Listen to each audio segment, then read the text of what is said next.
Magandang umaga po sa ating lahat mga kagarden. Bait din naman po ako sa aming taniman ni Bok, sa aming dapugan na aming initan din at saingan. Ngayon po ay may tanong yung classmate ko from Ilocos, si Bagsik. Mate, yung tanong mo sa akin regarding doon sa orchids. Ang pangalan nun ang orchids ay Dendrobium. Nag-adopt tinagan na sabasabali tinagan na orchids. So kung mag-aralan ko yan, baka hindi ko alam kung buhay pa ako. Marami kasi yung maraming pangalan. At ako naman ay baguhan pala ang sa larangan ng pagtatanim, paghahalaman. Ngayon, ang aming klima dito ay walang nabago as usual. Sabi nga sa amin dito sa Quezon Province ay lurok, ulang mayaman. Walang tigil maghapon yun, huwag kang magdamag, lurok. Pag sinabi mo mga tagiti ay di ambon. Yun po, ngayon po ay ako ay magtatanim.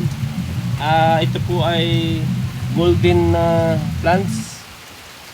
Ito, pareho lang ito, magkaiba lang ng pero iisa, golden photos.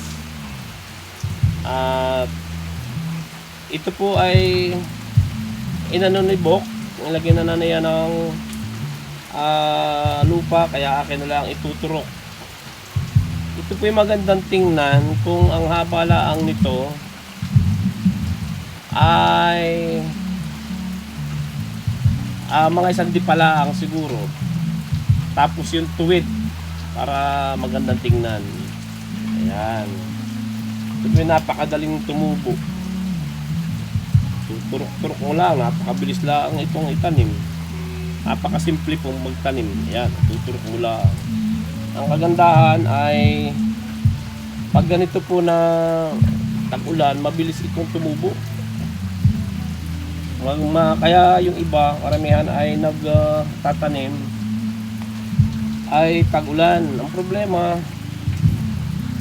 meron pong hindi naman lahat, meron kasi mga halaman, merong mga halaman na ayaw ng sobrang tubig. Yung baga ay nabubulok. Kaya napakasimple po pagtatanim. Simple lang ang pagtatanim. Utay-utahin mo lang, unti-untiin. Darating ang panahon, yung anak nito, manganganak na manganganak, hindi na ako bibili. Yun po ang pwede kong padamihin. Kaya sabi nga, very basic.